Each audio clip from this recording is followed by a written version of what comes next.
Push the button, Marguerite. It's There all we good. go. Yeah. So what we were saying before the microphone was unmuted is he's look at this. Yeah. He's quite.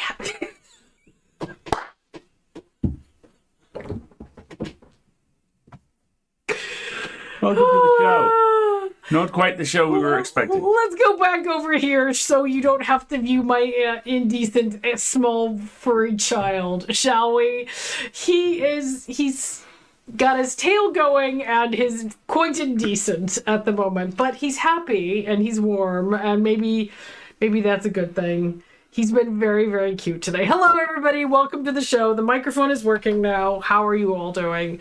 It's cold and it's wet, and I'm drinking honey and ginger and lemon because my throat hurts. But, you know, we're hanging in there. Mm-hmm. You've got your, like, dad cardigan going on. My crumpled university professor Hulk cardigan going on that the cat hates. He loves. It's hard to tell. Yeah, well, there's a hole or two in that sweater that wasn't there a while ago. So, so the way it's arranged at the moment, it looks like I'm wearing a disheveled evening dress, which I mean, I could. So bad, but like, let's try to hide the hole that he's chewed in it. He really likes buttons for some reason. Loves buttons. Fucking loves them. You had a hailstorm today. Oh my goodness. Tomorrow was the first day of my tattoo. Congratulations. That sounds amazing. Pack some good movies, take some snacks, hydrate, all that good stuff. Alistair's tattooist is a fellow horror movie fan. So what did you guys watch last time? Oh, it was great. The first session I sat down and she's like 5'2", built like a brick shit house, multiple style martial artist, and either runs the tattoo parlor with her wife or her mum. I'm not quite sure which. And she just sat me down and went, this is quite complicated. Do you like horror movies? And I was like, I do. Great. And we shotgunned the entire Hostel franchise across 4 hours. It was really cool. Fantastic. So, he can't decide if he wants to be spicy or sleepy. And to be honest, I know how he feels right now. I've been learning about cat genetics. Now I know why white cats are more likely to be deaf. Interesting. Oh, nice. Well, you hear that, Bubby? Comes with the territory. He's deaf. Sometimes it sure feels selective, and we still think it's upper or lower registers. He has a very limited range of hearing as opposed to no hearing whatsoever. He definitely doesn't have much. He's really easy to startle. Yeah. You know, if he hears or he feels a noise behind him, he'll kind of flatten and look around and be really cautious. And it's interesting. One of the things that we used to worry about an awful lot was, are we making him miserable by keeping him inside? And then we remembered the cats that we grew up with who couldn't be told shit. You know, if you kept the cat inside, it would grab a mug and start rattling the bars. You know, he never scratches at doors. He never scratches at windows. He's always quite interested in the postman when he comes to the window, but he's shown no real... He wants to sniff everything that comes into the house. Like, he wants to sniff the mail when it arrives. I call it him conducting an olfactory pat-down. Yeah, exactly. But he's shown no indications that he wants to go outside. Probably because he grew up in a hedge. He's been there and he's done that, right? So, do I want to go outside? Fuck no. You have roofs. You have roofs and worms and a box that I can poo in, and you feed me way too many times a day.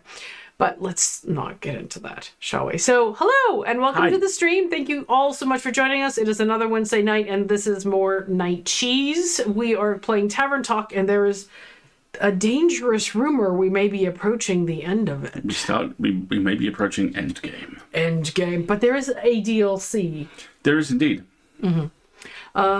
So we're going to be playing that this evening, and then we'll talk about where we are the rest of the week, if you want to find us. That would be the second thing we do on this show. The first one being cat butt. Yeah, cat butt. And then the third thing will either be... He says rolling over. Oh, you mean this? Oh, I have to show you. He's so cute. Move the donut for him. Maybe that's why he's uncomfortable. There we go. But don't take the donut. He'll get upset. There we go. He's emotional support donut. Look at that. He's like looking over his hip like the Raphael painting. It's adorable. We can put him in the little window. How about that? Okay, so that's the first thing we do is the Twiglet stuff. Second thing we do is talk about our weeks. Yeah. Which this week have been dominated by a surprising amount of trailers for fun-looking new video. I know. There's a bunch of cool new games. I don't know if they're new. I should turn the heating off, or at least turn it down, because the fan. Because there's actually one that we didn't put on here yet, which I saw talked about. Mm-hmm. I think it's called something like Kimori, and it is literally just you are a Mongol horse messenger. There is no combat. It is you and your horse traveling, basically being a Mongol post person, traveling across the steppes. Is this Windstorm? Windstorm, the Legend of Kimori. Okay. Take on the role of a brave courier rider in Windstorm. Bond with your horse and tame the open wilds of 13th century Mongolia. Breed and train horses with specialized abilities to explore every aspect of this diverse and fascinating landscape. Ooh. No combat. Horse girl game. It is. Oh dear. Oh, it's on Kickstarter. Historically accurate horse girl game. It is. It's already funded. Going crazy. It is so heavily funded.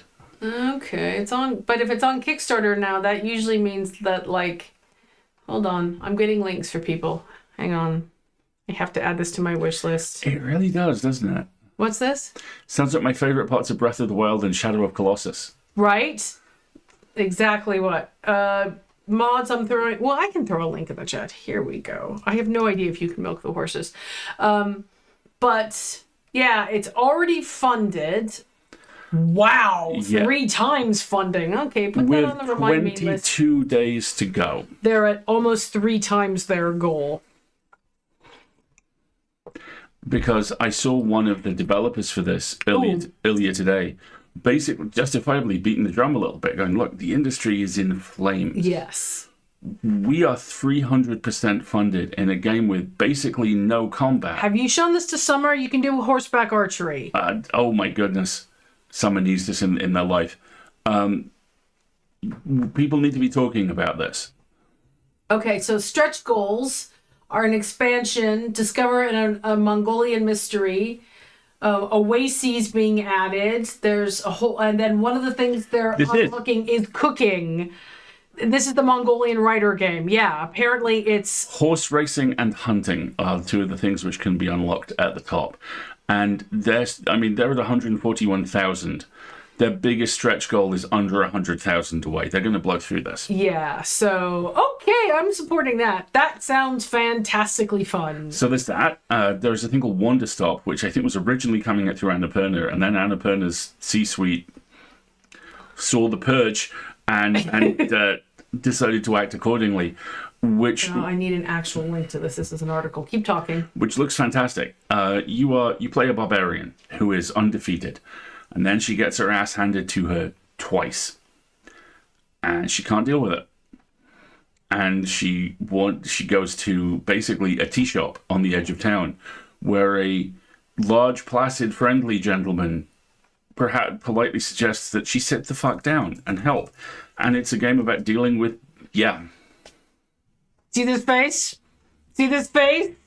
See this face about overperforming people being told to sit down and rest? You feel very perceived by yes, this game. Exactly. I'm feeling very, very perceived by this game. It's called Wander Stop, and I've just put hopefully what is the trailer in the channel. There's an article here about it. This is a really good bird. Yeah, they're with like the 70s anime attack, like eyebrow. She can. It's about an ex-warrior, Kaim Alta, who spent her entire life training nonstop to hold on to her undefeated status until 2 back-to-back defeats put her in a funk. She can no longer get her mojo back. Her familiar sword becomes far too heavy to carry, and even jogging through the forest for a couple of seconds while looking for her old mentor is enough to make her faint. She's forced to take an extended break at a tea shop run by a cuddly, docile man who's not quite right grammar, just makes me love him more, says this article writer. Let me throw this article in here. But it's got kind of Uncle Iroh vibes. It's been described as this is a cozy game about someone who hates cozy games. Right? Which sounds just like grumpy sunshine all over the place. It sounds fantastic. So there's that. There is hurdling, where you are... Oh my gosh, hurdling looks so cute. Hang on. This is the Steam link. Keep talking. Where you are basically shepherding a herd of sort of yak up a mountain. Head out onto a grand alpine expedition with a herd of lovable beasts as you ascend the mountain path, encounter eerie dangers and surprising obstacles. Your job is to get to the summit with the herd, and you have to find lost animals. It looks like you can not only pet them all, but like put costumes on them and stuff. It looks really, really cute and relaxing. That's a TBA on the release. And then And then there is Do No Harm. And then there is Do No Harm, which is Eldritch Horror Medical Simulator. Doctor, I've got tentacles. Call me in the morning from further away. Yeah, exactly. I think there might be a dog in Herdling. I'm not sure. Hold on, let me go to this page.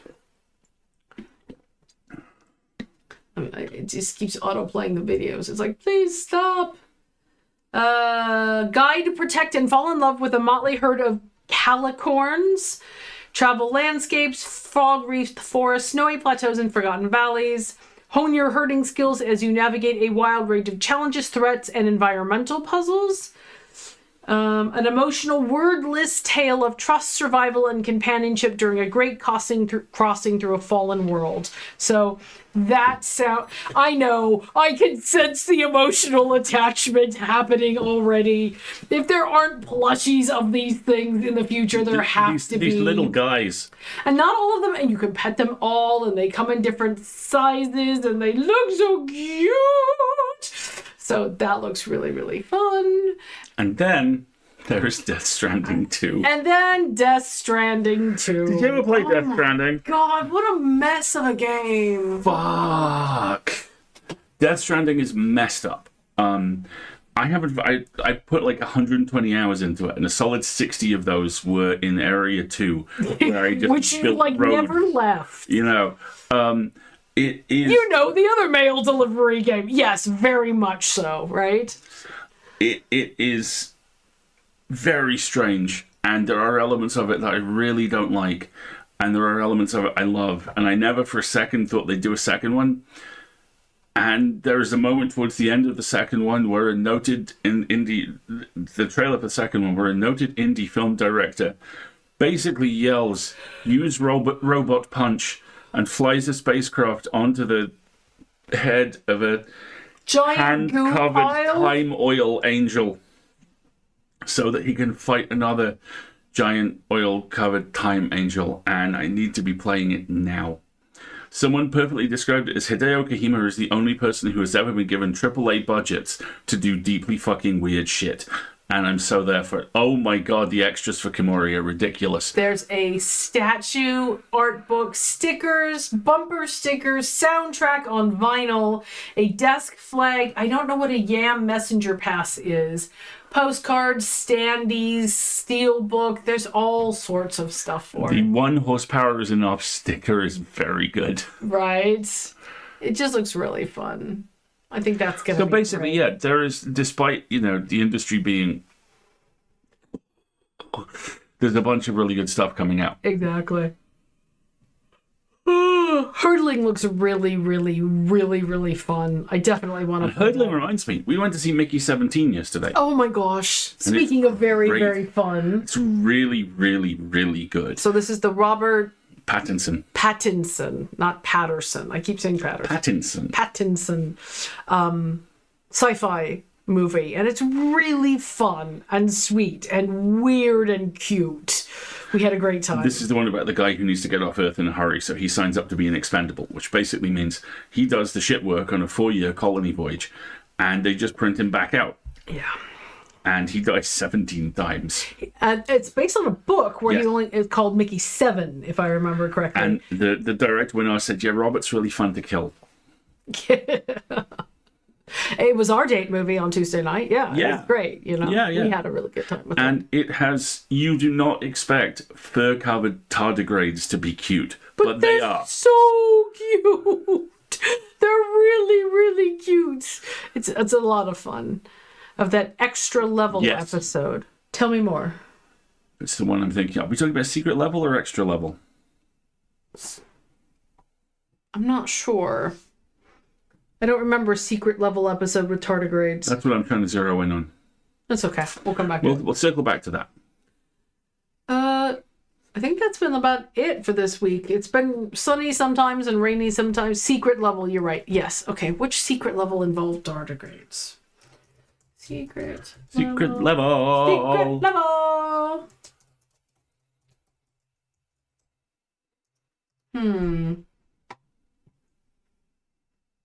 No, I don't remember which one. I don't remember which what. Well, let me go look at the secret level episodes. There we go. Let's take a look at them all.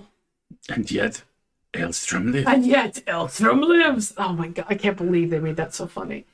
So good. The D&D one was so good. That was amazing. So was the Sifu one. Yeah. Unreal Tournament, Warhammer. That was weird. Pac-Man. Oh my god, we could spend a whole 2 hours talking about the Pac-Man episode of Secret Level. That was so good. Crossfire was very bad. Yeah, it was very bad. Armored Core was okay. Mega Man was okay. Oh yeah, one of the new Star Treks does have Disco has a tardigrade in it. Yeah, Disco does for sure. I think you're the one where the dad signs up on the spaceship to find his daughter. Oh, yes! Oh yeah, which one was that? I want to say Exodus or something similar. I can't remember, but that was really sweet as well. Good emotional beats in that for sure. Tardigrades are everywhere. Yes, literally. Yeah, and are there tardigrades in Star Trek? Yeah, there's a tardigrade in Disco. It runs the spore drive for the first couple of seasons. Oh, that's right. And then when they realize that the spore drive is an idea that's very confusing and that they need to cut some stuff away quite quickly, they just kind of go, and now you can leave. The end. The end. Right. Sorry about the war crimes. Yeah, that sounds like Star Trek. Cool. Anything else going on? Anybody have anything else cool going on this week? We have somebody getting their first tattoo, which is amazing. Zalia, you said you had hail. Ugh. I hope everything's okay and nothing broke. We had rain here while we were walking. While we took our walk. Stupid walk for stupid mental health. Which always works. Which always is the thing that really sucks. Why it's stupid. I got final layouts back on a short story, which got turned around. So I've got a story coming out quite soon. Which is Week out from surgery, yay! I went to a TTRPG and played a Honey Heist. Fantastic, that sounds good. Cool, keep it going. That reminds me, the Honey Heist, which is written by Grant Howitt of Rowan, Rook and Deckard. Grant has for years went up a mountain. You went up a mountain? Amazing. In this country? There's several. Yeah, KB, please. Really? What's the definition of a mountain? What's the height requirement for a mountain? Zalia, the thing I really love about the Ministry of Ungentlemanly Warfare is the moment where you realize that Henry Cavill at least 300 meters. Doesn't run in the entire movie. He just walks in a straight line through every situation and does not stop. Sweet little Welsh mountains. Oh, those are the best ones, though. Sweet. Okay, now I'm looking up Welsh mountains. But no, Grant Howitt of Rowan, Rook and Deckard has done a ton of these one-page RPGs, and they are just in the process of putting them out in print matter collections. A collecting volume, kind of like 700 Ideas That'll Never Be Made, the thing from Froggy. And they're actually doing them as kind of laminated individual sheets in a nice hardback case, so you can just take the rules out and pass them in. I like that. I believe Jason Statham's Big Vacation. It was exactly what I wanted from a Guy Ritchie movie. Oh, there he goes. Alan Richardson in tiny, tiny bike shorts. Hello. What are we up to, my love? Are we off for crunchies? Where are the other two? I don't know. Nazi heaven. Are you going to say hello to everyone on the stream for a moment, please? No? Mother, I'm about business. I need to go stare out the window for 2 to 5 hours. Stick his butt in my face. All right, here you go, my dear. I've shown whole. I've given the people what they want. I was washed up, grizzly bruiser, and honey. Nice. No, as long as you don't matter. Yes, exactly. Werner Herzog, exactly. No, Nazi heaven is a good line. I don't know. Nazi heaven. Exactly. Right, why don't we take a break a few minutes? We're just about time. What was that? I'm trying a thing out. What? Okay. Cat butt in face is what happens when you have a shoulder cat. Yes. Or Or when he goes to sleep on your chest and then slides, and then he's sleeping right here. I have a photo of him sleeping on Marguerite's chest with his head as the lowest point in his entire tiny body. So he's sleeping like that.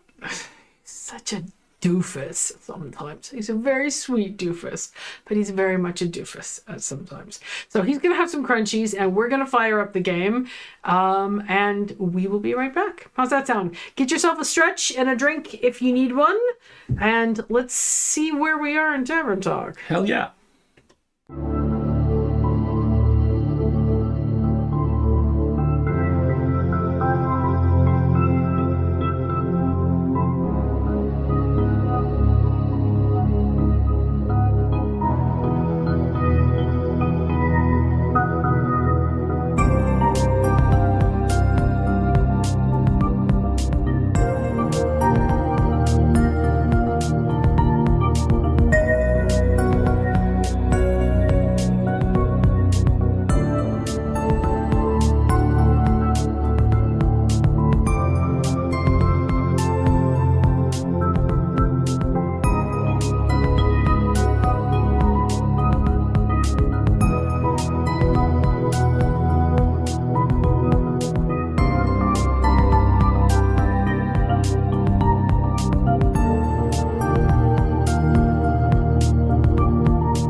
Should probably put the headphones in, huh?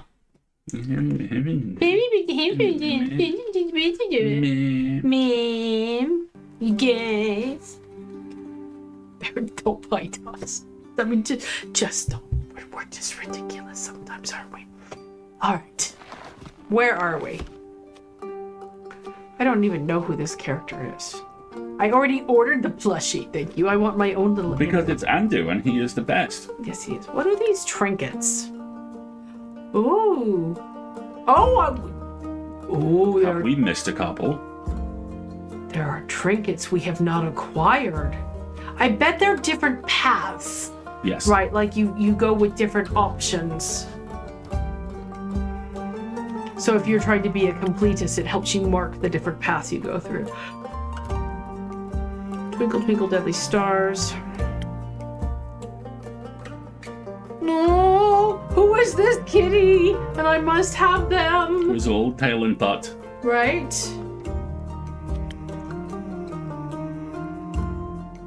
By Pyramid of Dalinor. And Renu. Okay, good. That is Ooh, an axe. those are weapons. I don't have either of those. But I have both of those. Interesting. Okay. I like this. All right, let's load in. Here we go. Like to play.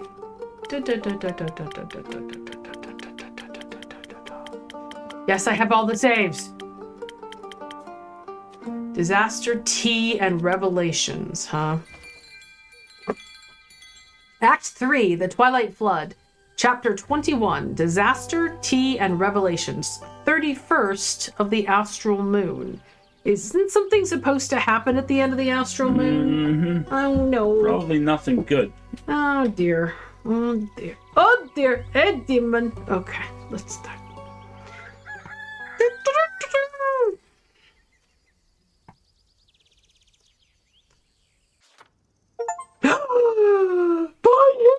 Has returned. Welcome back. It's good to see you both again.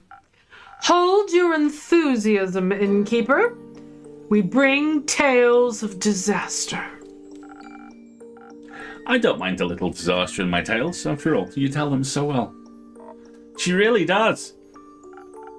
As do you, Clay. Aw, thank you. Hope my stories are as good as your drinks. They are to me. Speaking of which, can I offer you a drink in exchange for a little insight into your disasters? You know what? I think that'd be great. Something that feels strong and magic-y, correct? You remembered? Yeah, that one, please. Coming right up. Strong and magic-y. Oop, where did Bubba go? So it's not the cursed coffee, because that's a new drink.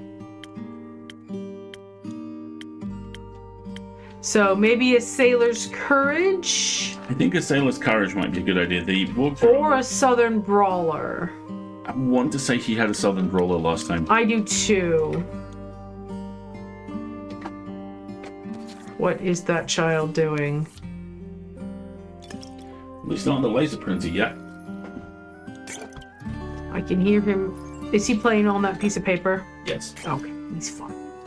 Toilet's favorite toys in the world are paper, and we have a bunch of deliveries this week, so there's a big piece of paper that's been folded in half to make a cave, and it is therefore the greatest thing in his And existence. he will pounce on you if you go into his cave. Yes. Thank you very much, Andu.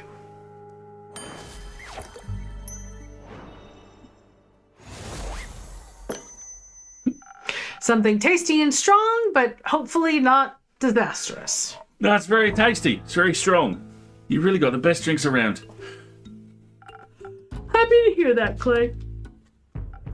Tia, you are bursting at the seams. How were the archives? Oh, they were fun. Were they? Mayhaps. The Bleak Stalkers were Leak. cute. Cute. Very. Jade told us where to find the entrance to the archives. But when we got there, we found it surrounded by bleak stalkers. They were quite numerous and belligerent, like my children. And so, I decided to ask them if they could let us through. I cannot help but hear Terry from Dragon Prince as Clay now. That's what I'm aiming for. Oh, okay. Okay, cool. and I thought he might need some help with that. So I called on your honey flowers, and I extended my divine light to him. It made him glow softly, and they all flocked to him like moths to a gentle flame. Did you know they have velvet wings they can fold onto their bodies? I didn't. That is fascinating. They were so cuddly, and they showed off their crawling skills in exchange for carrots. I asked them if they'd like to be our tour guides, and they were so excited. This is really disturbingly sweet. They'd never been tour guides before, and at first they thought it'd involve eating people. I might have acted a bit standoffish when trying to correct their misconception. Yeah, his eyes do appear to sparkle when he thumbs up. Clay was able to convey the message much better. He's very good at explaining things. Yeah. The other option's dickish. Yeah. You want to say that one? I think he really understands people, and that helps him meet them where they're at. I'll try to. Everyone has their own way of understanding things. I think that's beautiful. I envy your empathetic approach to life, Clay. Oh, thank you. But you've got Yes, your own... see, his eyes are Is that little sparkling with the sparkles? thumbs up. But you've got your own strengths. Like how you're a master of strategy, or how you're so good at making people feel safe. I do suppose we make a great team. The best, I might say. Oh, we make a great team with the Bleak Stalkers, too. They led us right inside the archives, which were huge. Oh, I'm so sorry, folks.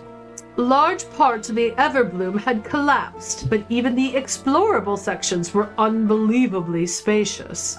We had no time for a proper tour, unfortunately. We had to make it back in time for the barbecue, after all. That meant we had to be efficient during our search. Though we did take a break to admire the artist's hall the creatures very excitedly led us to see. We found abandoned pottery equipment that distracted us a little too much. Using more time than was perhaps appropriate, we molded tiny versions of the little creatures, a gift to them. They loved them. Afterwards, we split up to cover more ground. Each of us was guided by a group of bleak stalkers. A dangerous choice. That's when the monsters get you. That's what Clay said. So I enchanted the friendship bracelets. That way, they would always sense in which direction the other person was located, so neither of us would get lost. It was so smart. It was very useful. I see you kept yours on. They both have them on. Mm-hmm. I did. They really helped with navigating around the archives too. It's a beautiful place, you know. I mean, everything's overgrown with vines or withered and full of termites. But we could still tell how much care had gone into building it. Some of the tree branches still had leaves on them. And I saw a couple of stubborn lotus daisies trying to break through around the rocks. I taught the bleak stalkers how to water them. They loved drinking out of the watering can. They also enjoyed sharing their water with the lotus daisies. Hopefully they'll grow stronger again soon. What a shame. All the effort that went into building the archives was for nothing. But it wasn't. It meant something to someone once. And I could still feel that love in it, even during our visit. Maybe it'll even bloom again. It's called the Everbloom, right? Like forever. I wonder who named it. Oh, he just stretched. We should go back sometime, see if we can find any information about the archivists. I bet they knew some great drinking games. Perhaps we should honor their contributions by studying the knowledge they left behind. Why not both? They should be people first. They should be people first, and they should be symbols second. Oh, yes. I guess both would work too. Good idea, Clay. What else did you find in the archives besides friends and the beauty and horror of time? I mean, I I got a little distracted when I asked our new friends to point me towards the cooking section. It was so fast. I found an ancient potato soup recipe. I can't wait to try it out. I can't wait for that one either. I also found something for you. For me? Yeah, a recipe from a book on mixology. First I thought about taking the whole thing along, but I was a giant home and the Bleakstalkers were quite attached to it. So I ripped out the page that looked the most interesting. We thought it would fit your repertoire. I think it does. Thank you very much. Let's look at this new recipe. Last Whispers. Oh gosh, it's got a skull on it. The Last Whisper stealths itself into your heart. It provides a boost to strength and speed and has a tough, if somewhat bitter, aftertaste that will awaken your senses. Sometimes all you need is the right balance between elegance and brute force, and the correct translation of an ancient recipe. Ooh, we've still got 4 more recipes to find.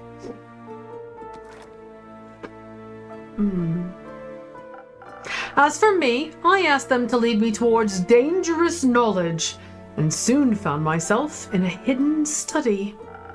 The Bleakstalkers didn't want to go inside, like they were scared of its contents, so I rewarded them with some treats and ventured inside alone. It was a complete mess, full of scriptures, scrolls, and written ramblings that would be forbidden these days. A little exciting. And worrying. The papers I was able to translate spoke of the apocalypse, the end of it all. There was research on the roots of the Aether Tree and how to unbind them, written with shaking hands in fading ink. Was this more the scholarly or mad scientist type of research? It's hard to tell. The lines tend to blur with blasphemy. Do you know a lot about the Aether Tree? Because Tia gave me a whole presentation about it. I wouldn't mind a refresher. It's a giant tree. Good start. A world tree. That means our world rests on it, in it, around it, somewhere. In it, mostly. Depends on who you ask. The dragon guards the tree. The dragons, pardon me, guard the tree because they created it, maybe, but definitely because they care for us. And since we live in it, it should keep existing as it does now, because no one wants their house to crumble, do they? Now, a lot of people would get hurt if something happened to everyone's home. That's true, but luckily for us, damaging the Aether Tree isn't possible. It's larger than we could ever imagine. To us, it's really more of a concept than a tree. And the dragons defend it, despite their oath of neutrality, and they're no easy foes. There is one way. The sigils of Alcahest.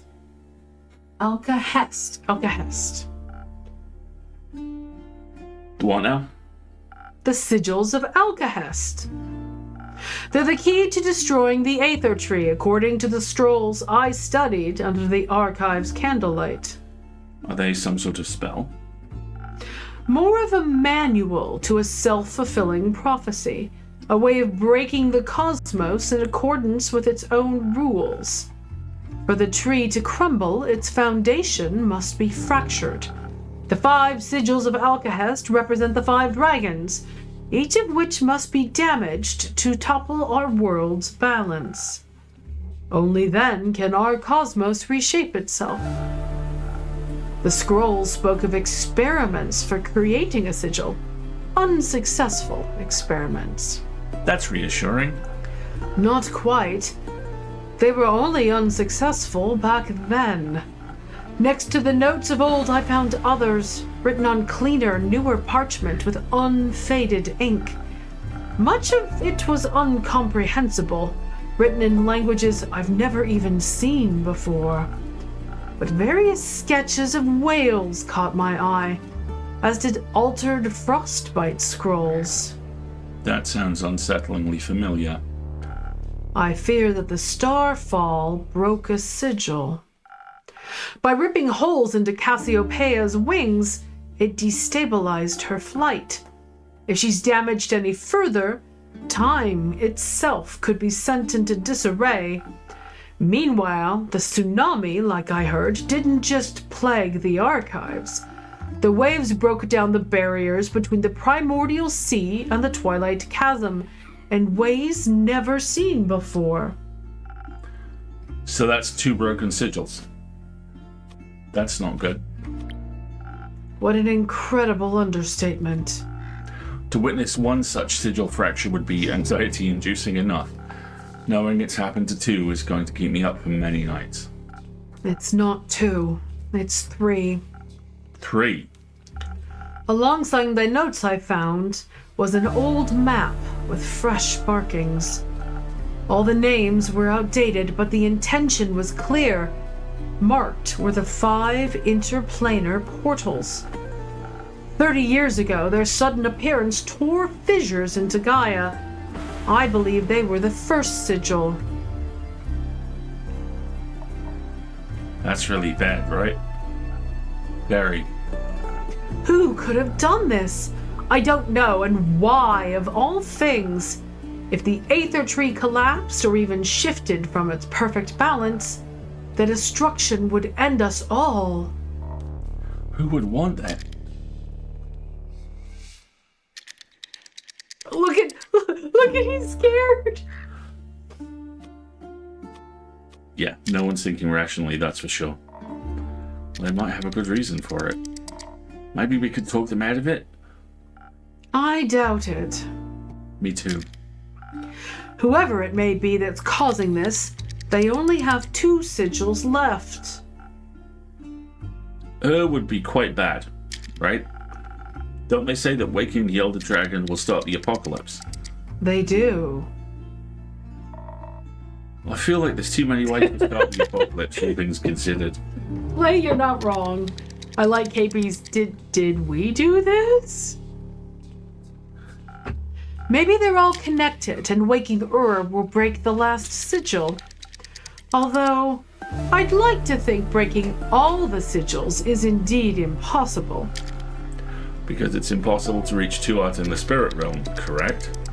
It's not exactly impossible. Ugh. One can make it to the spirit dragon via the astral sea at the dawn of the dying moon. That's in 5 days, right? Yes, but worry not. To reach such a specific location within the astral realm, very specific rituals are necessary, and Gaia's portal to Cassiopeia is indispensable. Said portal is located in and safely protected by the Aperture, the stronghold of the Order of Starlight. And its rituals must be performed with outstanding accuracy to withstand the treacherous astral currents. Only the highest-ranking members of the Order are privy to this knowledge. And I guarantee you, all of us would rather die than aid in the destruction of this world. If the rest of them are half as stubborn as you, I think we're well protected. Exactly. Well, that's good then. The rest is worse, but that's good. What's bad is that we don't know who's behind this. Or why, by the dragons and the endless horizon, anyone would desire something so vile. I can already sense your next quest. But can I offer you a drink first? Your throat must be dry from all of that exposition. I wouldn't say no to a drink. Perhaps something that will keep my mind intact and defended from lunacy. I feel I'm going mad. Say no more. Night, Enrich. Let's see. Much defense. First snow. Or a steel tonic. That sounds kind of...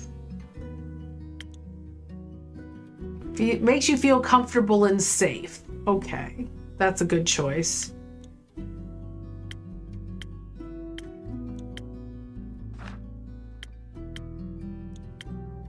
A frosted lagoon would also work. Protects you from any physical and spiritual harm. Yeah. No. I think the steel tonic is where I want to go with this. 1, 2, 3, 4, 5, 6. But I need something that's going to boost in order to make it. So I need... Oh, there's the lotus flower. That might work. A saber fang would work as well. So a lot of these would work.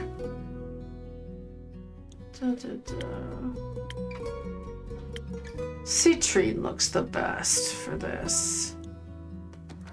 Okay. Oh, I didn't draw it up. Okay, so I'm gonna have a steel tonic. Is there any advice being offered on this? Check it now. Checking. La la la.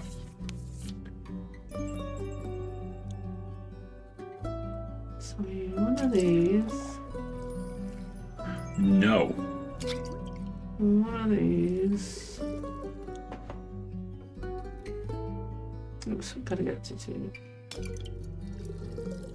Oops, no, that's wrong. Can do.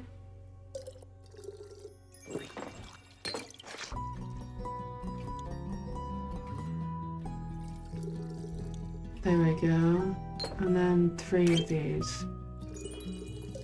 Or 2 of these. There we go. There's a steel tonic.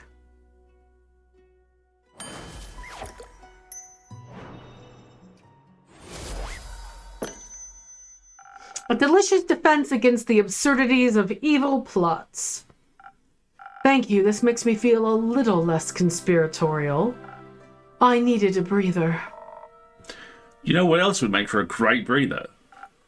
Fable's barbecue. Exactly. You're right, that would be quite pleasant right now. I hate to be the bearer of bad news, but I don't think the barbecue is happening today. Fable hasn't returned from their quest yet. Oh no. What quest are they on? Oh yeah. Finding Melina. But we just saw Melly on the way here. Perhaps they found another quest while out. Heroism can be quite infectious like that. And Keep, what kind of drink did you mix them? None.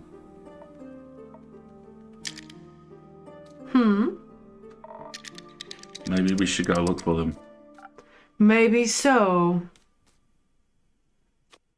Please do or don't. Ooh, this seems like an important decision. Let me check.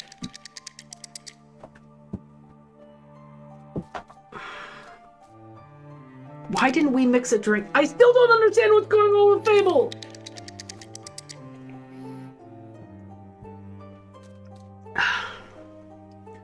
I'm checking 2 walkthroughs and Nobody mentions anything about it? nobody mentioned them. Then let's go send them to look for her. Them, please. Please do. No one has seen them in days. And the last thing I said to them, I'd hate for those words to stay the last. Please help me find them. Of course, I'm sure they couldn't slay any monsters without us, but some extra hands couldn't hurt. But you'll have to deliver your apologies yourself. I'll slay that beast when it comes to it. Very well. But first we must solve our urgent sigil problem. I feel like we're just missing one piece. Oh dear. A piece of what? Cake? I love cake. I'd like to order my usual cake, please, innkeeper. I don't serve cake. I never have. Oh, well, maybe you should. Another delicious delicacy would be... Also, still no blood. Ah. Oh. The sorrow I'm feeling almost equals the grief I felt after the vampire glitter competition of 1389. Oh. I had run out of glitter. I could serve you one of my usual drinks to alleviate some of that heartache. Oh, that would be splendid. Thank you so much. I'd like something to enhance my immortal strength. No shopping bag shall hold me back today. I'll see what I can do. Oh, goodness.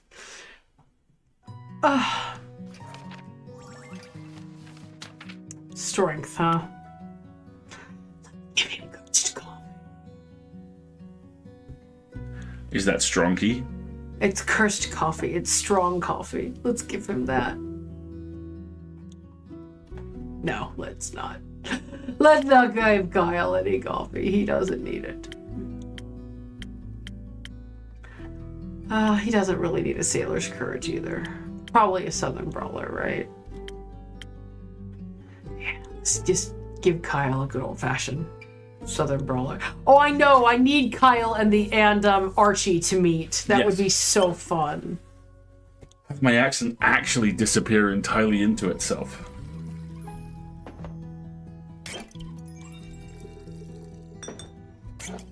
There's southern brawler for the table. Thank you, Andu. Well done.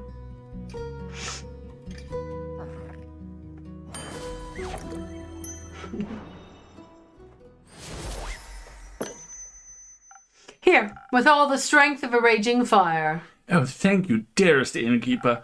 My blood is boiling with euphoria. Any particular reason for the shopping trip? Actually, a very particular one, dear innkeeper. It is a matter of life and death. I must head out to purchase this wondrous sustenance known as comfort food immediately. Do you know what comfort food is, Kyle? I haven't the slightest idea. This is so much fun. But it is rumored to restore you mortals back to full health. I'm afraid Rhea will perish should she not receive it. That sounds serious. Has Rhea fallen ill? A fatal case of something she called being in the zone. I assume it's highly dangerous. She's refused to move away from her drawing board for over a year now. She even threw me out of the room upstairs when I offered her a simple blood pellet snack. How will her body handle another year without food? Well, I have some good news for you. Rhea hasn't been sketching for a year. You checked in yesterday. How fortunate! And as for your legendary item, you should ask her about it. Generally, everyone has a different idea of what they consider comfort food. How wondrous. Though something tells me you should give her some time before you go upstairs to ask. Why? Call it intuition. Oh, I don't think intuition is a very good name at all, innkeeper. Want to help me find a better one? Of course. I'll think of one before the next 80 years are up. Thank you. I shall remain for a while. And once I have acquired the correct comfort food, I will make sure my friend eats every last bite. Like a vampiric mother hen to her vampiric chick. I didn't know there were vampiric chickens. There aren't. Do you know that for certain? Yes. You know, I could have sworn the ones at my family's estate had fangs. How terribly strange. Chickens cannot develop teeth. Oh, you say that. Here I thought we were comrades in blood hunger. Chickens are still very fascinating all on their own now. Did you know they have very colourful dreams? Oh, that's nice. Yeah, I once helped a wild hen with her dream journal. Jeez. Of course you did, Of course you did, Clay, you perfect pectoral muscle. I'll introduce you to sometimes. You'll get on. My favourite thing about chickens is that they purr when they're happy. What charming creatures. The more I learn, the more they remind one of vampires. So simple, so sweet, so ferocious. Yet their origin harbours one of the greatest mysteries of life. What came first, the chicken or the egg? The egg, definitely. Yeah, the egg. Not going to weigh in? I'm intellectually withdrawing myself from this conversation. We all wish we could. But unlike this unsolved mystery, I do know how vampires were created. Do tell. Would you mind elaborating? I thought you were intellectually withdrawing. Hush.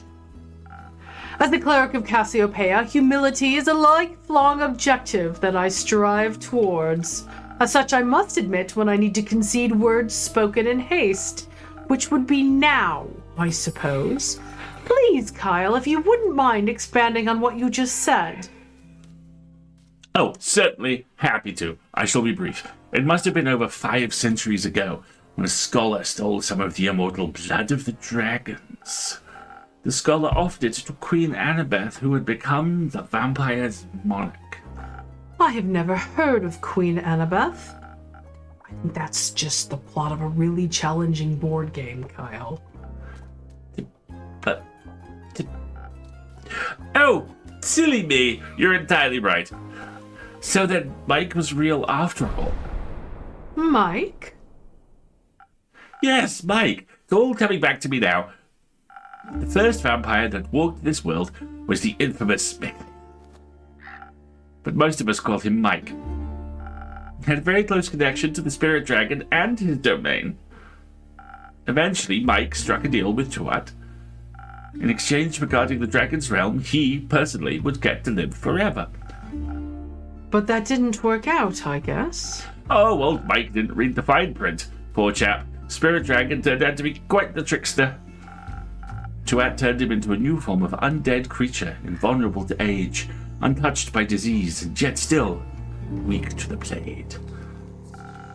Blood was the only thing he could stomach to consume, poor lamb, and with time even sunlight became intolerable. Mike was no longer welcome among the living, and the dead did not want him either. And that's how the first vampire was created. Fascinating.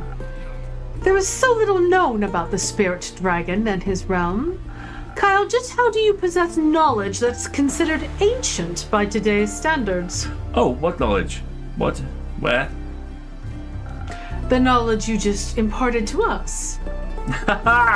Oh, yes, that. I stumbled upon it in the grimoire I bought the other day at the local bookstore. No, that was the vampire romance book. Karen recommended to you? Try again. What? Oh, silly me, of course. Dear Evelyn was such a history fanatic. How could I not pick up on a few stories? That was one of her favorites. I still dream of her deathly beautiful countenance as she narrated tales until the intruder stopped screaming. Clay's smirk. She always told the story of our progenitor, Mike, so softly. She would cradle a vial of his blood and her tone would turn so reverent. A secret to share just with me, she would say.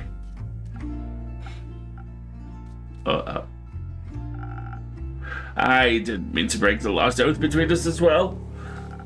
I'm sure we can keep this a secret, right? A secret between you friends.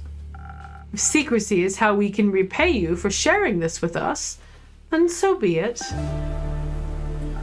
Since you seem to have been very close to her, I wanted to let you know. We traveled past Marrow Castle on our way back. It looked awfully damaged. The destruction looked so fresh if we only had passed by earlier. Clay even spotted a heavily armored silhouette a short distance away from what remained of the castle walls. We hurried over as quickly as possible, but the shadow was gone by the time we got there. As it was, only rubble remained. Was my dear Evelyn unharmed? We don't know. The castle looked abandoned. Felt like a ruin. My Evelyn? What horrid fiend could have inflicted such damage? She must have fought back so fiercely. May her opponent suffer twice the damage they inflicted upon her. What I wouldn't give to know her sake. I think I need to go ask Rhea about her comfort food.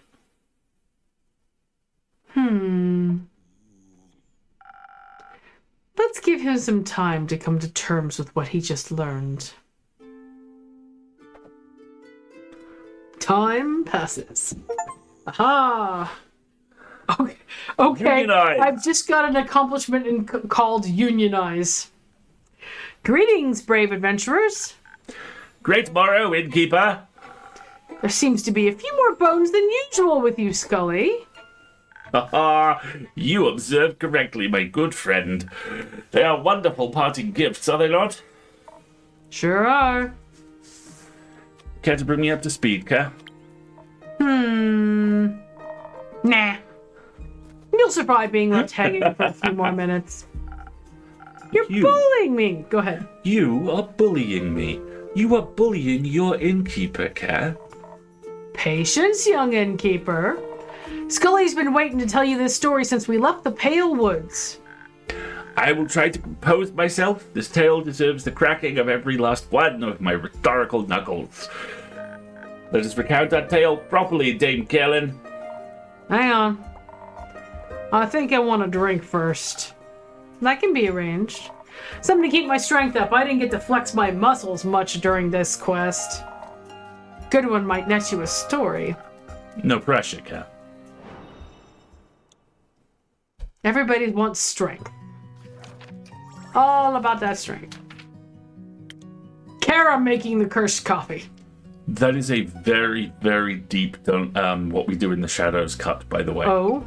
One of my favorite gags in What We Do in the Shadows is there's a whole thing about a party which they've been asked to host, which normally has in the past gone very badly. And it cuts to Nadia, I will murder her accent, going, I refuse to speak the name of the vampire that's fucked up so badly. And then it just cuts to Laszlo going, I don't give a fuck. His name was Mike. I see. That is a deep Shadows at the Door. Not Shadows at the Door, sorry. What We Do in the Shadows, good. I cut loose to Pennsylvania, because it sounded like Transylvania. Alright, I need something that gives me a brain bonus in order to pull this off.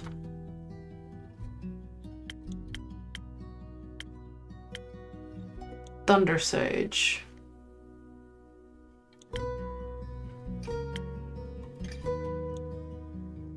I think Thunder Sage or Fey Crystal. I don't need an invisible caffeinated. Again, the walkthroughs are silent on this. Thunder Sage. Okay, this one's Thunder Sage, right? Oh, hold on. Well, I'm gonna make this drink and then you let me know.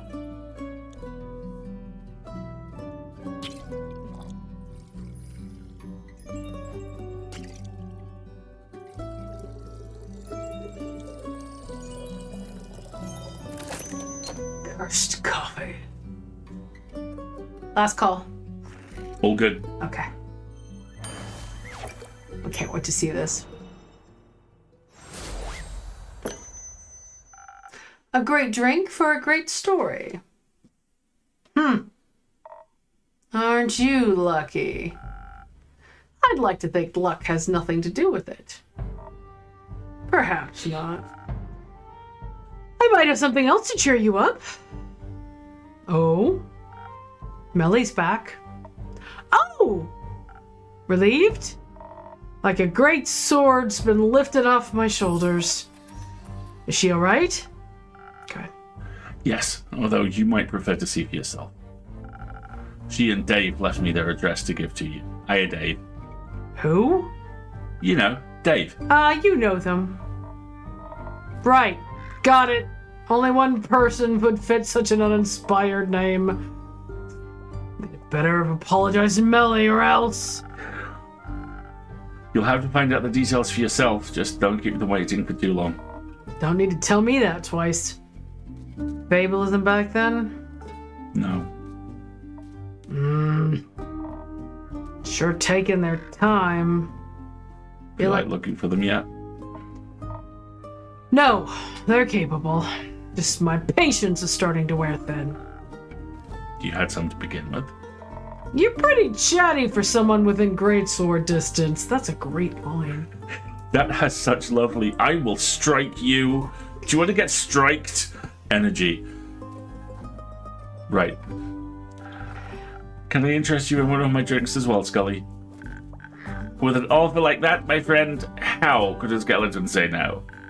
Perhaps something to enhance my aura. I would like to do the proclamation of this tale, proper justice. And let's stop here because we need to take an ad break real quick. Yeah. So this is a good place. Folks, this is If you have not stretched yet, now is the time. Yeah, this is the midpoint of the stream. So if you haven't had a break yet, why don't you get up and do that? Have a stretch, have a wiggle, have a drink of water. I'm going to go pet a kitten chin that's pointed at me. Little guy. Maybe you want a snack. Maybe you need to take some medication, anything like that. This is your reminder. And we'll be back in about 3 minutes-ish. See you there.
Wiglet was in need of massive quantities of chin scratches. It was medicinal. It was an urgent thing. We're running a little bit. It was an emergency. Emergency chin scratches. Well, I'm building something for Skelly, aren't I? Triple crown. Oh. There we go. 1,000 winds. Sunny breeze sounds good. Very popular with bards. He wants to tell a tale, doesn't he? He's not emotionally repressed. I think a sunny breeze is appropriate. 1, 2.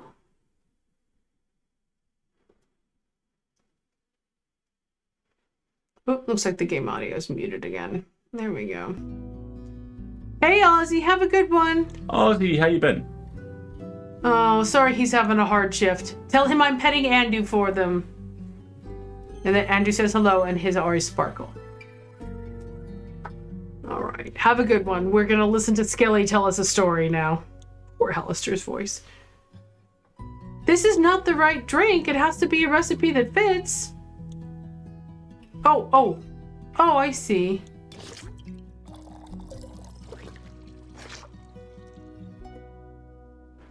Wait a minute.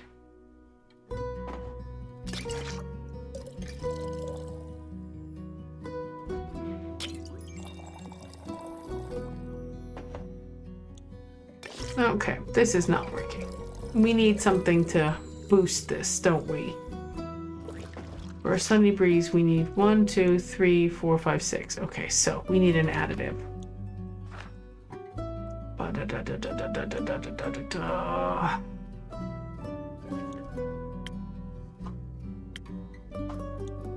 There we go. A fey crystal would work.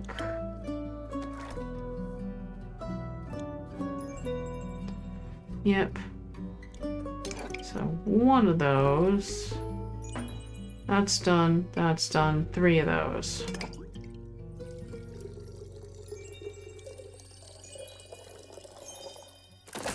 Excellent. I will tell him, as for me, I need to replace my tablet. I'm sorry. Oh, I'm sorry to hear that. Enjoy! Oh my. Well, they say manna maketh man, but this drink alone has invigorated me plenty. I can almost feel the warmth of flesh on my old bones. A pleasure to be of service? Our quest was confusing. Inspiring, I would say. Well, that's my favorite flavor of quest. There's not enough fighting, in my opinion. It felt like my muscles were wasting away on the way back here. But the most important muscle of all received quite a workout. The brain. Metaphorically for me, of course. I've been wondering about that, actually. No! We're not gonna get started on that topic. I do have to agree, my friend. Let's not get distracted. Although, I would be delighted to share my theories with you, Innkeeper. Let me know when you have an hour to spare. Or 5. Look at the stretch. The big stretch. He's fine. Now, back to the task at hand. We started by making our way westwards, though our progress was slow. Any complications? Yes, quite a few. Before embarking on this journey, I was woefully ignorant about the plight of the Phasian farmers. The less than ideal weather conditions, the floods that ruined an awful lot of crops, and now this pesky undead problem. I was stricken with empathy for their struggle. The least we could have done was offer up our means of transportation for any soul looking for a better life further north. So we switched carriages 3 times. But the 3rd time we'd gotten off so far off course, it took us a whole day just to get back to track on foot. But once our hike was over, we did get to spend a wonderful afternoon with Dame Kerlin's cousin, Lady Danica. That was nice, I guess.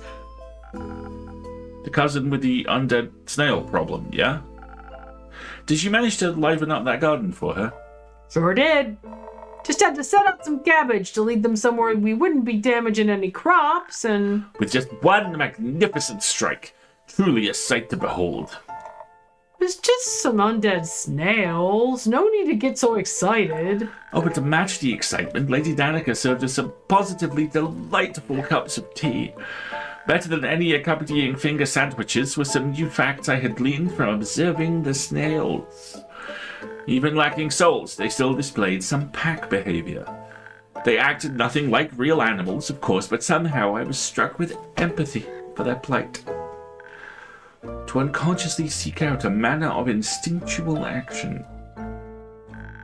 Despite the lack of anything to grant them a conscious objective, is there a more transparent yearning for purpose than that? My apologies, it appears when they say about old age is true. You can't help but philosophize. And you couldn't help but relate? In a way.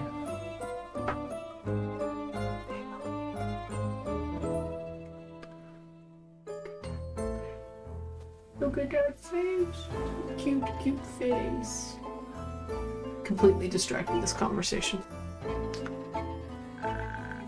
One can't help but wonder whether any choice I make is truly my own, or is just a post-mortem reflex of these old bones. Perhaps even my thirst for knowledge. And yet your enjoyment of it seems genuine. Oh. Truly, innkeeper, you have a way with words. Just lots of experience. Though that may be, my worries honestly seem rather foolish now. I count myself as quite fortuitous, to be honest. But despite all that my memory lacks, I can delight in learning it all again. Does it really matter, then, where such an urge comes from? Anyhow, my apologies, Dame Kerlin. I completely derailed our epic tale. Allow me to make up for it by continuing post-haste. We departed after that lovely cup of tea and finally headed for the Pale Woods. Lady Danica provided us with a cart and a trusty steed, a cow, would you believe, with the most lovely temperament. Her name's Leosette. I made sure to greet the gentleman that passed us on our way to the woods. What magnificent shadow armor he was wearing. Something about it felt oddly familiar. Perhaps it was only my hope that we would look just as gallant upon our quest. Lieselette valiantly took us to the edge of the forest, where maliciousness permeated the very air we breathed. What he means is it stunk. Real bad. We left Leosette there. Sparing her the stench seemed like the right thing to do. And forth we ventured. Didn't take a long time to find what we were looking for. The place was crawling with them. Which also explains the smell. Now, for some reason, the miasma didn't seem to bother me terribly much. Most respectfully, you don't have a nose. Of course! Anyways. There was a veritable horde before us, an army of undead creatures shambling their way through the forest. One not a tree. They were awfully interested in those trees, it's true.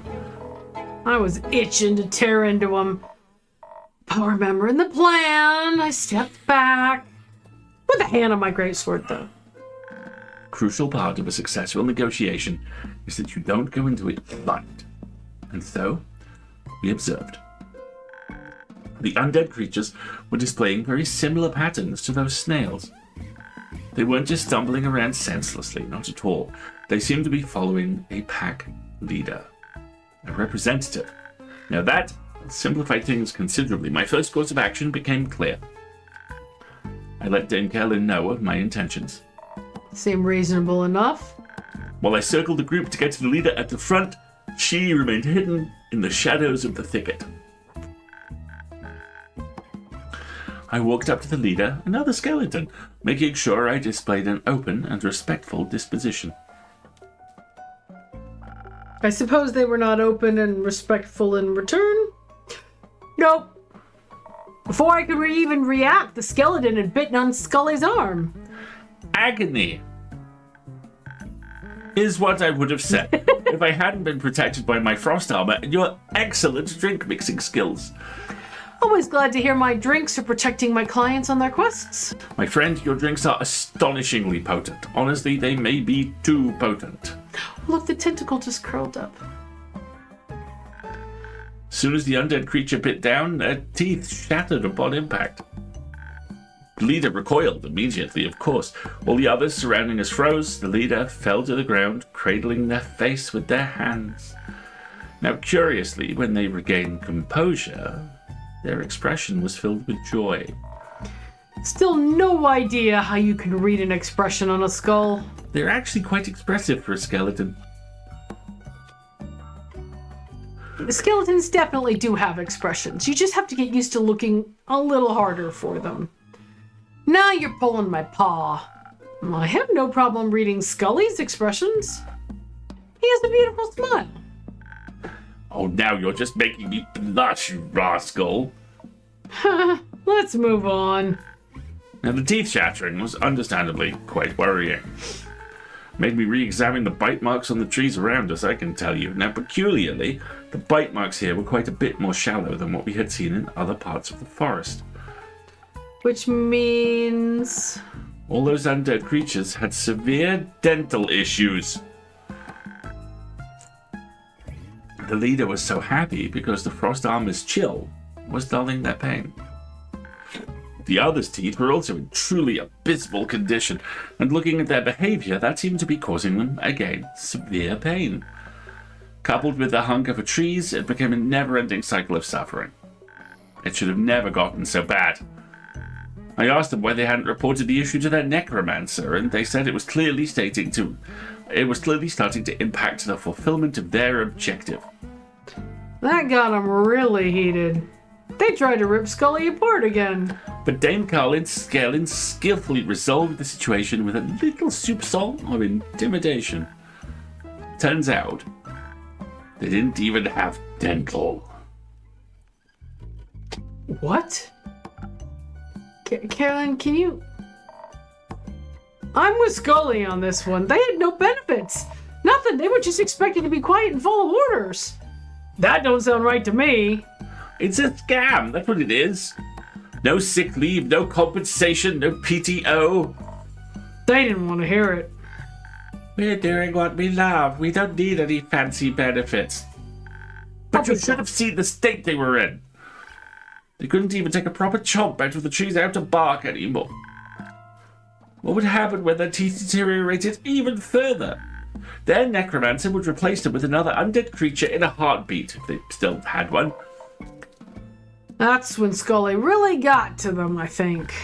The words were just pouring out of one's mouth, and I was elated that somehow they were the right ones. The light reflected off the frost armor really dazzled them too. Any skeleton worth their calcium should be able to acquire such armor. They need to be bound by such a neglectful necromancer. My apologies. It appears I somewhat lost my composure just a moment ago. You might soon be contacted to host the first UFU gathering in Keeper. Union for the Undead. UFU 1755. You never forget your roots. They're welcome to visit any time, Scully. I think they really want to improve their situation. Most respectably, they promise to leave the Pale Woods alone as well. Now, one of UFU's goals is to find a more sustainable way to deal with their obsession, eventually. They're heading for their necromancer now. There are a bunch of demands to settle. Literally eat the rich! They graced us with a great deal of parting gifts before we left. We got the hallux that broke off of one of them when they attacked Dame Kaelin. Their leader gave me the teeth we couldn't put back into their skull. Oh, and this eyeball. I'm overjoyed we managed to resolve our quest in such a peaceful and happy manner. And I can't deny that your resolution was pretty effective. Good to know you're both happy with how it turned out. Those are the outcomes I most enjoy hearing about from my patrons. Sorry. Oh! But we did get you something else as well, Innkeeper. Right. Here. The trees look really chewed on and dead, but the berries seem like they were thriving. They're the ones Elfie was going on about. Not like they're here to appreciate them now, so I guess you can have them. Let's just set some aside to make Fable a drink when they're back. That sounds fair. Ghostberry. Ooh. Oh, it's so cute! The little ghost! It gives it an invisibility boost. Ghostberries are nearly translucent and only grow deep within the moon swamp for a few months every year. They're safe to eat, but rather sour to taste. Also, while I was plucking the berries, the spirits of the trees gave us a little keepsake, because they were so glad we were stopping all that gnawing. Sadly, I don't have any more storage space left in my capacious hat, so we wanted you to have it as well. Now we can always indulge in sweet memories whenever we visit. Oh, nice. I think I know just the place for it. Thank you both very much. Scully, you ever thought about becoming, like, I don't know, an advocate or something for this kind of stuff? Not that I can usually stand them, but You seem real passionate about it. Oh no, I'm but a mere heap of bones here to learn all I can. But it is a gentleman's way to speak out when evil is committed in front of you. So I don't suppose I will stop doing just that anytime soon. Sounds good to me. I still wonder what all those undead creatures were doing there. No idea. We didn't ask. Hunger? Seemed to be heading north before we walked to him.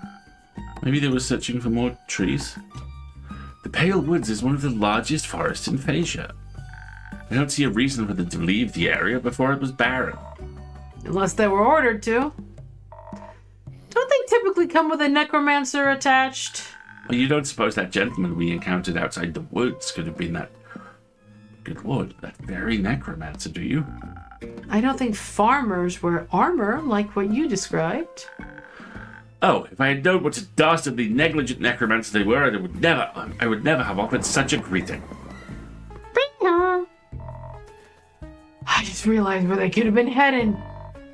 It's true there aren't many woods around here that compare to the pale ones, but that giant root in the capital must look pretty good to tree-obsessed undead.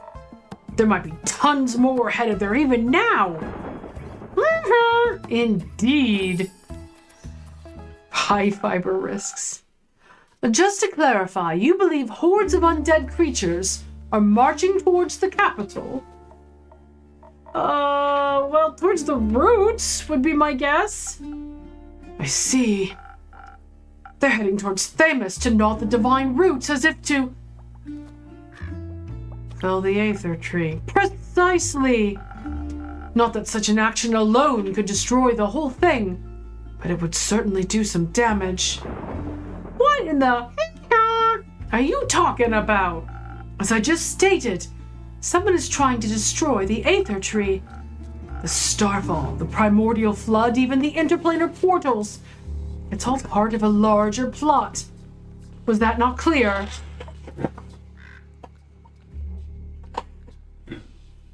No. Oh my, that is awful! I'm insane if true. Is it even working?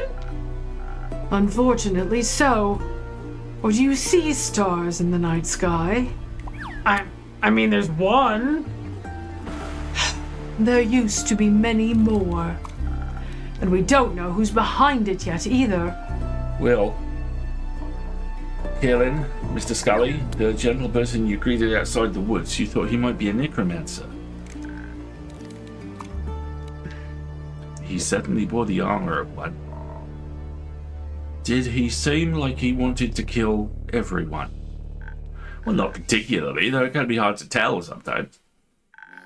Politeness and the desire for homicide aren't necessarily mutually exclusive. That's another good one. I just screenshotted that. Yep. Necromancers resurrect dead things to make undead creatures.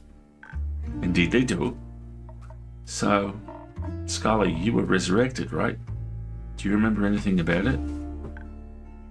Well, I admit at first I recalled very little from the start of what we are calling my new life. I mostly stumbled about trying to remember my matters. But my memories, or rather the memories of my body, which I suppose are also my memories, have, I must confess, been getting clearer lately. Let me try to focus my thoughts. I believe I awakened in the archives in the Everbloom. The Everbloom? Did you encounter any bleak stalkers? Why, I did indeed. They seemed terribly hungry for my bones. Such interesting creatures. They remind me of the old intellect wombats. Do those at least still around Asia? Intellect wombats. Love it. Wombats. Oh. Well, that was a little hurtful. Exactly. That was hurtful. No. What are intellect wombats? Priorities, Tia. Scully, who woke you up? A gentleman of fine age. I believe he was there to do research. I remember candles held over notes scribbled on paper. I remember ink stains on fingertips. He must have found me near my friend's study. I remember I was looking for her when... After I woke up, I simply left. How rude and uninquisitive of me. I should have asked what he was researching. I could have helped. Be glad you did not aid him. We found his notes. They spoke of the destruction of the universe. Did the guy from the woods remind you of the one in the archives? Now that you mention it, I wasn't conscious enough to recognize faces when I rose, but I knew the armor looked familiar. I think I saw it when I first reopened my eyes, metaphorically, of course. I no longer have eyelids.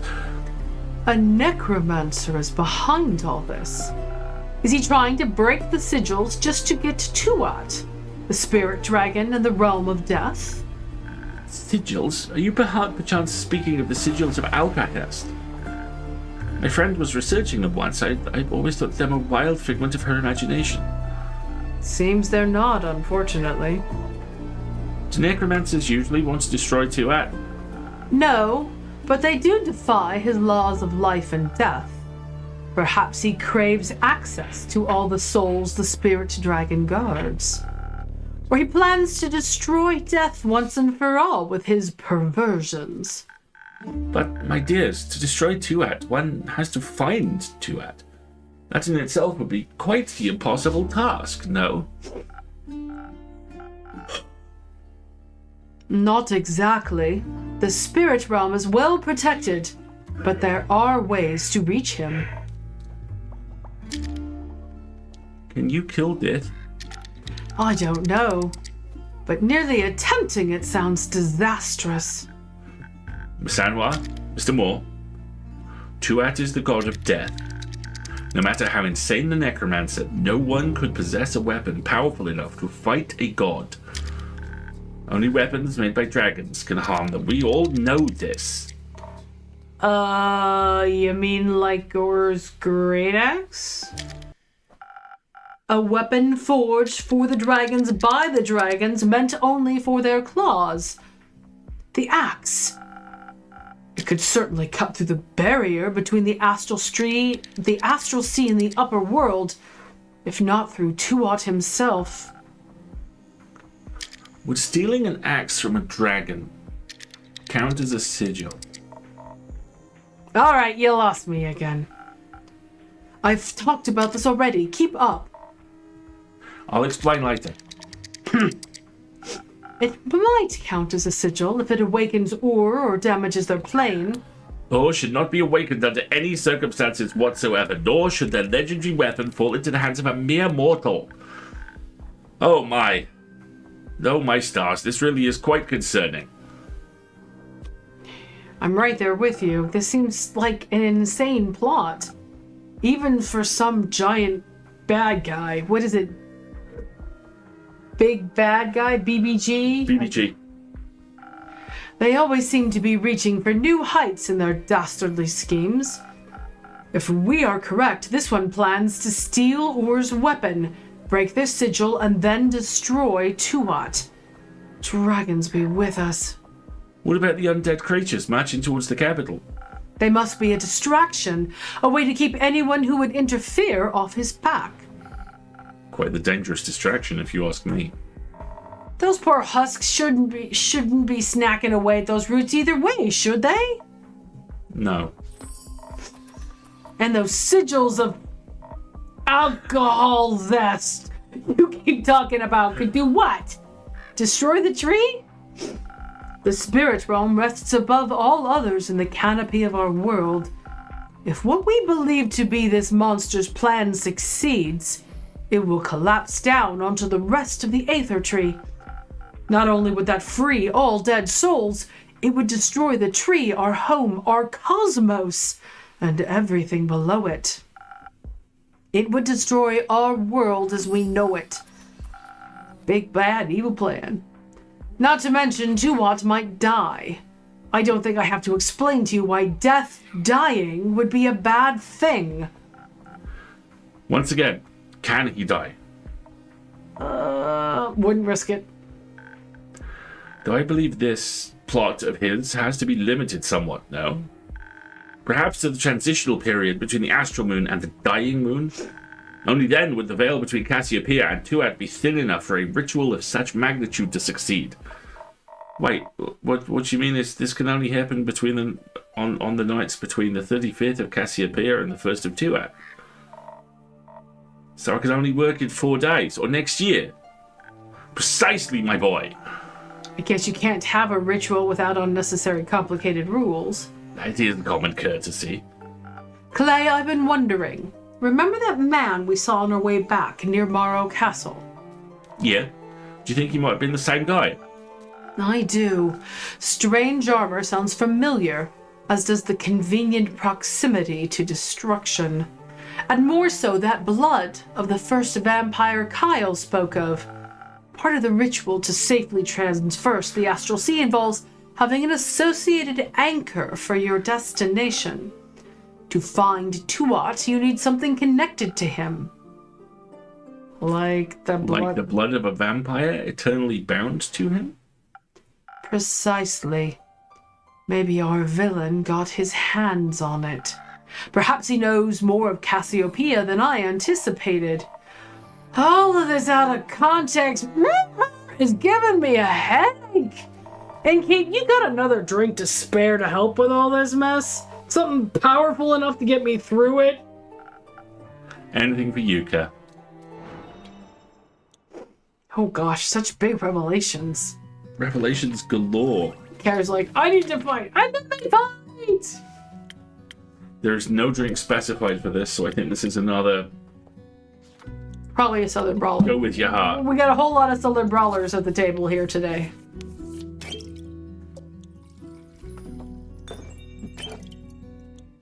I'll have what he's having.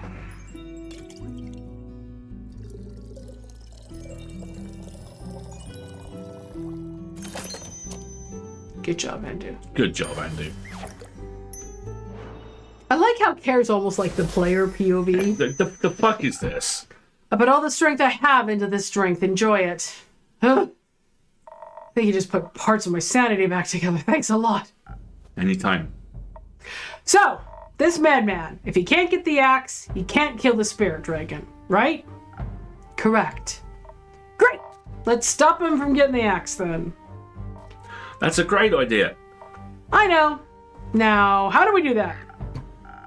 Well, first the necromancer needs to find it. For that, he'd have to get to Ur's realm. Thanks to the portals, that's entirely within the realm of possibility. One would simply have to journey through one of the portals to the Twilight Chasm, and then enter the endless caves through the Nightmare realm. Nothing easier than that. Didn't Melly see some weird new bone markers near the Twilight Chasm portal over at the Moon Swamps? Could they be there to remind someone, let's say hypothetically a necromancer, of the way to the portal? They could. Good. The moon pools are much easier to reach than Boreas. We should catch the necromancer before he ventures into the chasm, and most certainly before he gets the axe. Great! Let's go beat his axe! Hold on. What if he's right? This theory about how the necromancer is our old partner and we may have broken the first sigil. I think, what if you don't succeed? Yeah. What if you don't succeed? I have faith in you, but he sounds powerful. Maybe we need a backup plan as well. Oh, I hate to say it, but you're not wrong. Thanks for looking out for us. If we don't manage to stop him from getting the weapon, we stand no chance, terribly sorry, skeleton shouldn't burp, in a fight against him. Even your divine strikes would be no match, Miss Anwar. That is true. We would need an incredibly powerful weapon to match his. Not sure if it's enough, but I've got my sword I got from my baba. Let me see it. This is remarkable craftsmanship infused with minor divine powers. Incredible. But I'm afraid even this cannot rival the Great Axe in any capacity. What if it was mixed with dragonfire? What? Do you happen to have such a thing on hand, young lad? No, but I know where we could find some. The ever-burning flame in the Highlands is pure dragon fire. The one you wanted to see, Tyr. I think now might actually be a pretty good time for that. You're right. Dragonfire merged with Carolin's blessed sword. It wouldn't be as powerful as the axe, but it might give us a fighting chance. If we had a master craftsman to forge it, that is. Raya. She's a blacksmith. I think you're right. There's no one better for the job. There's no one better for the job. I'm sure she'd love to forge such a weapon. And I'm sure you can convince her of the importance, Care. You got that right. Leave the blacksmith recruiting to me. Very well. Oh, gosh. I'm doing a lot of expedition. Very well. I'm sure Mastersmith Frothgrip will be delighted with this opportunity.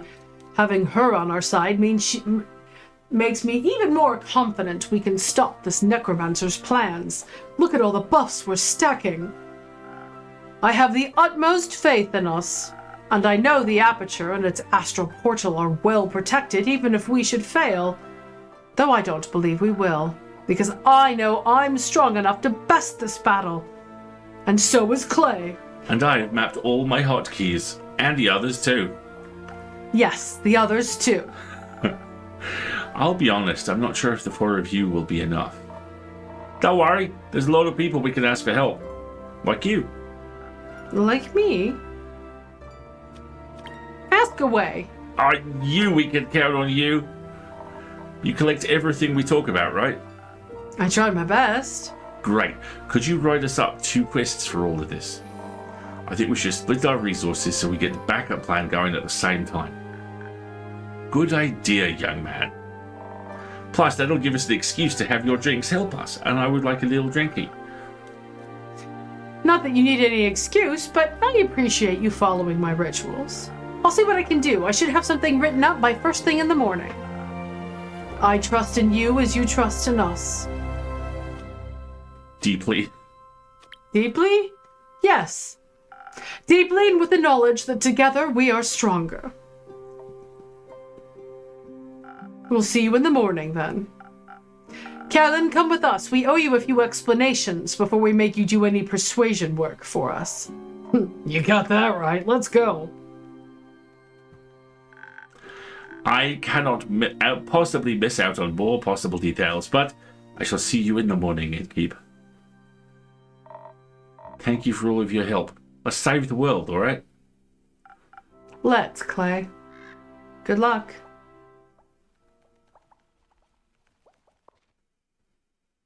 Wow, what a day! What a day! We are at an ad in 1 minute. So 65 seconds. We're going to go ahead and run our very last ad of the stream because it's 10:45 already. And then when we come back, we'll build these new quests and we'll save it there, I think. I'm wondering if we're going on to our very last day. We're officially endgame now. All right. Hang on there, folks. Take one more quick little stretch. Get yourself a drink of water. I certainly need one. And we'll be right back to build the quests.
Now that the we're cat's back. genitals have been safely tucked now away. yes, now Twiglet has stop that bed all again. All right, so only a weapon forged with dragon fire can resist another draconic weapon's power. Hopefully the ever-burning flame lives up to its name. Okay. So this is how to reach them. According to myth, there are the roofs of the 8th tree. That almost feels like it goes over here. Here we go. Legend has it the great axe of Ur lies hidden somewhere deep inside the subterranean caves. It's an unimaginably powerful weapon. That definitely goes with the capitals on the roots of the ether tree.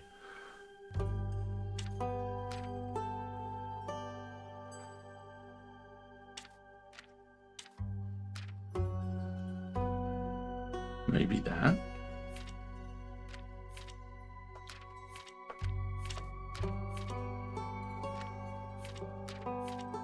Quill's jiggling. Yeah. Nope. Nope.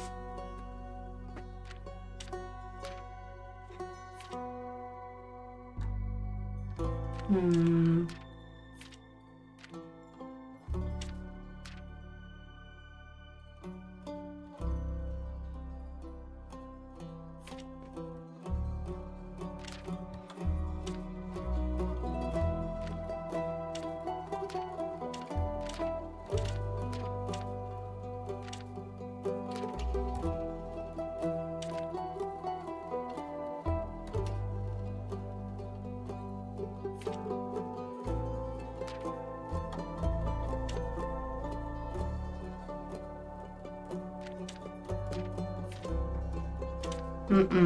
Okay, this is a little bit more complicated.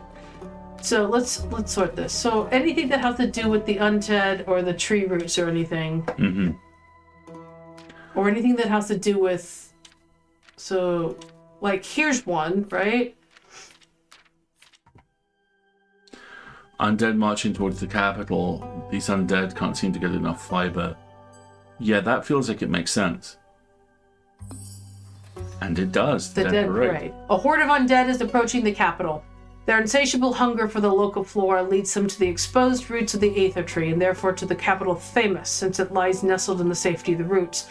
This is a mere distraction, so the necromancer can fulfill his true plan, but the undead must still be stopped before they hunger for flesh once more. Okay. We have 3 quests, it looks like. 3 quests.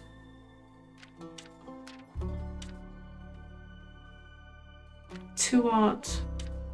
So here's Ur.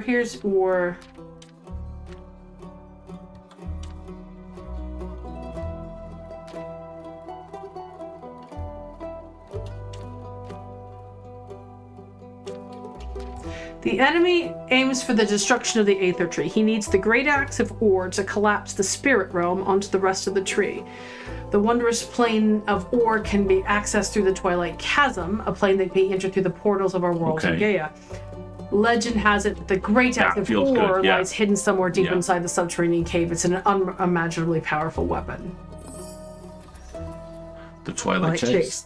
World calamity is imminent, but there is one last way to save it. The only weapon strong enough to harm Tuat and the Aether Tree is the legendary Great Axe of Ur, and the personification of evil wants it desperately. But first he must make it through the Twilight Chasm, and for that he needs a portal. Sounds like a good location to stop him, right? Okay. And here's number 3.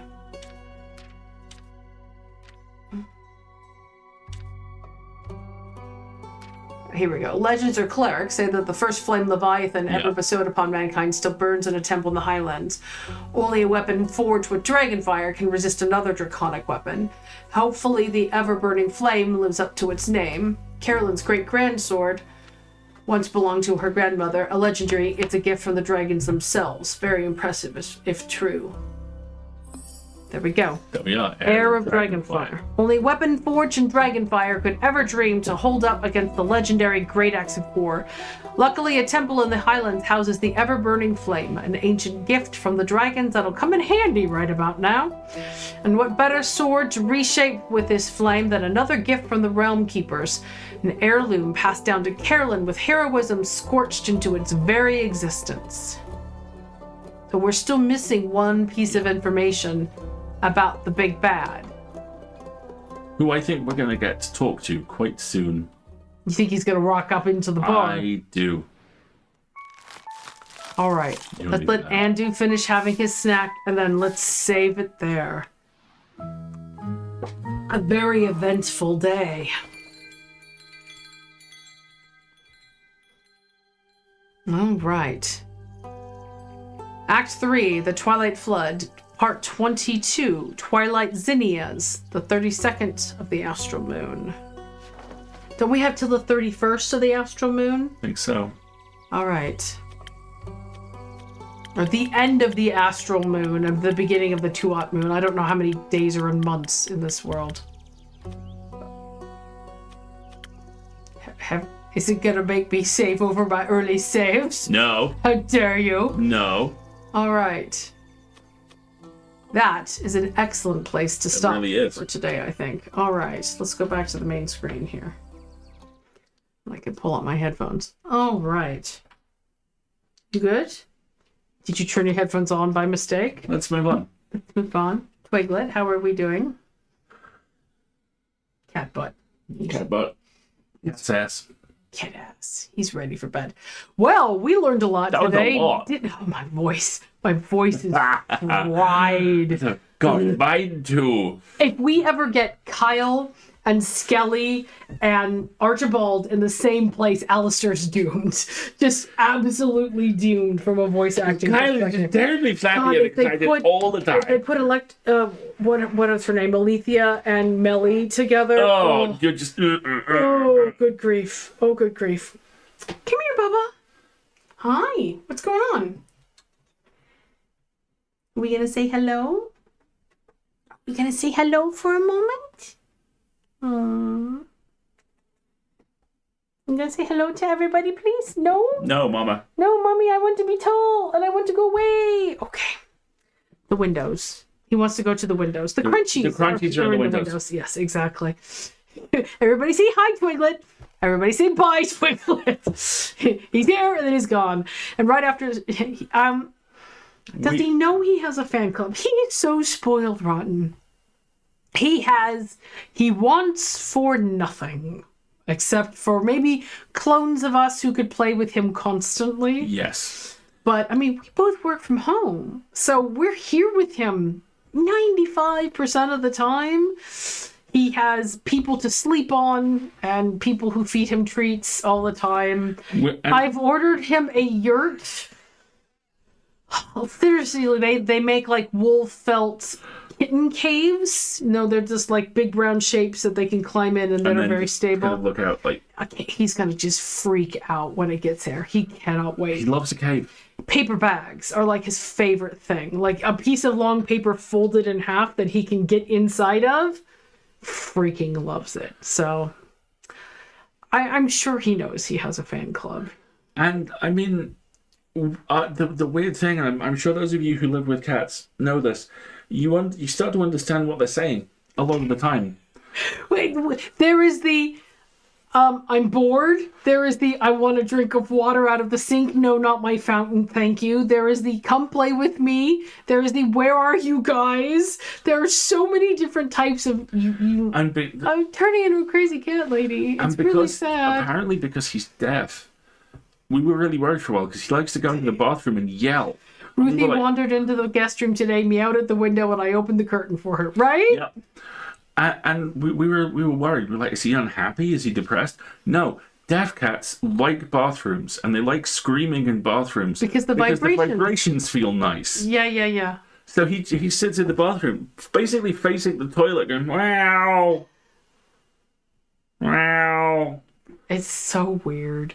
My cat Mercury will sometimes do a meow that sounds like hello when I walk into the house. Yeah, very much so. We have one that honestly plays like hello. Yeah. If he's at the other side of the house And to then us. there's, he makes a nice little chirp when he's happy and we play. And then when he biffs it, when he falls, there's little, oh man. The amount of times we've heard a crash followed by, and the sound of, and he's a little guy, but he has very heavy feet when he runs. Yeah, exactly. His new favorite game is he's learned how to power bomb off the headboard. So we get up in the morning, we make the bed, and then he gets some playtime on the bed because he loves it, right? And so his favorite thing is to run up on the headboard and like power bomb the toys and try to dig under the blankets for them. I have a photo of him in flight I'm about to put in the Oh, channel. okay.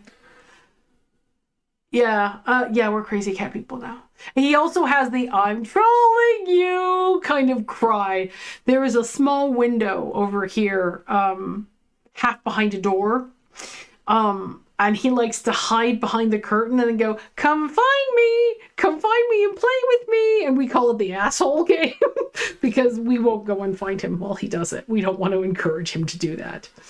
Is this Twiglet in flight? Yeah, I'm just scrolling now. Here we go. We'll put it in the Twitch channel on the Discord after the stream. It's there now. Okay. Oh, yeah, see? Cave. See, I don't think you can... Nobody can see it, but there's a piece of paper. Okay, hold on. Let's see if I can do this. No. Can we do this? Everybody stare at my house. No, you're hiding it. It's fine. Okay. It's fine. But there's a big long piece of paper folded in half, and he's hiding it like a cave. He loves it. Oh, yes, we're crazy cat people now. And you can see these crazy cat people next on Friday when the full Well list goes. Thank you. Well done. When the full list goes live Style with this, we're going to review of a really, really good comic. We have some great stuff. And the rest of it, it's all good. It's great. It's a great issue. Don't forget, if you're nominating for the Hugos, Hugo nominations close Friday this at midnight Pacific. Friday at midnight Pacific, Which is 6 a.m. UK. which is 1 hour closer than it used to be because of the differences in time zones. So get your ballots in early and all that good stuff. Don't forget to nominate for the fan categories, please. Thank you very much. And then on Sunday, I will hopefully not spend half the stream wandering around trying to figure out where I'm going. Watching that ass. Now, where am I going? I mean, the overall objective of the game is kill God and play. I found we opened the ruined tomb, the hidden tomb, and realized, oh no, Kane is very bad. Oh, we used to Kane's be a a goodie. troll. Kane is very much a troll. Goody? No, not so much. Kane's a troll. And now we have to. We found the back door out of where Kane was a troll for the next level, but we have to go back and find the actual place we're supposed to be going. Because we found the boat early. Yeah, I think we found the boat too early, and that's fine. We'll figure it out. And that'll be on Sunday. And that's it. And then we'll be back here on Wednesday for 3 quests to help save the world, and then 1 final crucial piece of information we need to unlock for the final quest. I wonder if we get to pick who we send on it, or if it just determines, well, these are the people you've had. So... I get the feeling it's going to be Fable. Really? Yeah. Well, with a name like that, right? The name, and I get strong Peter Parker end run with the Infinity Gauntlet vibes. Hey, Peter Parker, you got something for me? Yeah, exactly. And that sounds good. All right. Thank you very much for joining us, everybody. Have a wonderful rest of your evening. I've been Marguerite. Been Alistair. The photo will be there later, and we'll see you next time. Yep. Have a great one. And now you can stare at me for a moment while I remember how to end the stream, because, we're totally professionals. Have a good rest of your week, everybody.